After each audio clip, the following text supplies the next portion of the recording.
वाहिगुरु जी का खालसा वाहिगुरु जी की फतेह।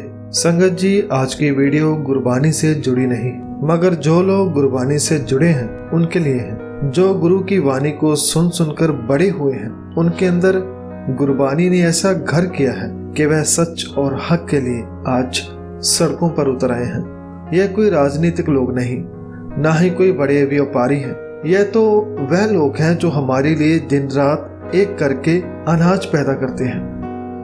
आज इनको सड़कों पर आना पड़ा क्योंकि भारत की सरकार ने इनके ऊपर जबरदस्ती 3 किसानी कानूनों को लागू कर दिया, बिना कोई विचार विमर्श किए, जो किसानों को मंजूर नहीं थे। किसानों ने पहले बहुत शांत तरीके से सरकार से बात की कि ये बिल हमें नहीं चाहिए, ये बिल आने से हम किसान से मजदूर बन जाएंगे। मगर सरकार नहीं मानी क्योंकि वह व्यापारियों के हितों की बात कर रहे थे। किसानों से सरकार को कोई लेना देना न था। संगत जी, जैसे बीते सालों में बहुत से सरकारी विभागों को निजी यानी प्राइवेट कर दिया है, इसी तरह सरकार ने किसानी खित्ते को भी प्राइवेट हाथों में दे दिया है, जिसके कारण ये आंदोलन जो कि पिछले 2 महीने से चल रहा है, ये शुरू हो गया। ये आंदोलन पंजाब, हरियाणा और इसके साथ बाकी प्रांतों में कहीं कहीं किसानों ने इस बिल के खिलाफ धरने दिए, लेकिन इसका असर पंजाब में सबसे ज्यादा रहा। वह कई रातों से रेलवे लाइनों पर सो रहे हैं, भूखे रह रहे हैं, घर बार छोड़कर सड़कों पर हैं, ताकि जो बिल पास हुआ है उसे रद्द किया जा सके। उनकी केवल यही एक मांग है। लेकिन जब 2 महीने बीत गए तो 2 महीने बीत जाने के बाद भी सरकार ने इन बिलों को रद्द नहीं किया। अब जो किसान हैं, जो पंजाब के, हरियाणा के या और भी प्रांतों के, वो दिल्ली चलो का उन्होंने एक नारा लगाया है और दिल्ली की तरफ चल पड़े हैं, क्योंकि किसानों की बात को ना कोई बड़ा न्यूज़ चैनल वाला कवर कर रहा था और ना ही कोई सरकार इस विषय पर गंभीर नजर आई। तो किसानों ने इस बिल की बात को लोगों तक पहुंचाने के लिए और ये बिल रद्द करवाने के लिए दिल्ली का रुख किया। और जब किसान दिल्ली पहुंचेंगे तो इसका जो असर है पूरे देश पर होगा।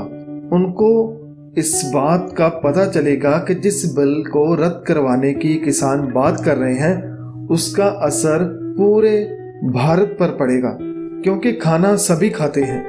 अगर बिल रद्द नहीं होते तो जो खाना आज हम 1 महीने में अगर हम मानकर चलें कि 5,000 का खाते हैं, तो वही आने वाले दिनों में 20,000 का भी हो सकता है, क्योंकि प्राइवेट गोदामों वाले अपना मनचाहा मूल्य लगाकर हर चीज को बेचेंगे।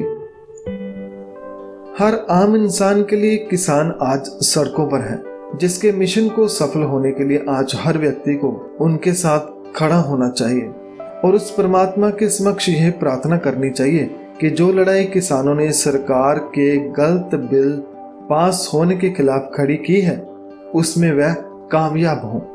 और साथ ही में यह भी अरदास करें कि उन्हें किसी भी तरह की चोट ना पहुंचाई जाए, क्योंकि वह भोले भाले खेतों में हमारे लिए अनाज उगाने वाले किसान हैं। उनसे ज्यादती करना रब की ज्यादती करना है, क्योंकि भारत में किसान को अन्नदाता कहा जाता है। एक दाता वह परमात्मा है जो सबको खाना देता है, और दूसरा किसान जो हम सबको खाने के लिए अन्न देता है।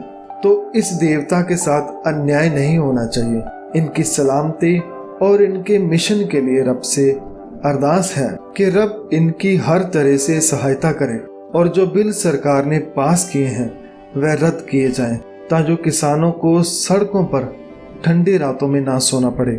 आपने देखा होगा कि इस मिशन में केवल बुजुर्ग ही नहीं, नौजवान भी हैं और औरतें भी हैं। इन सब के लिए सरकार से भी अनुरोध है कि अपनी जिद छोड़कर इनके भले के लिए किसानों की बात को माना जाए, ताकि सब कुछ ठीक हो सके। धन्यवाद। वाहिगुरु जी का खालसा, वाहिगुरु जी की फतेह।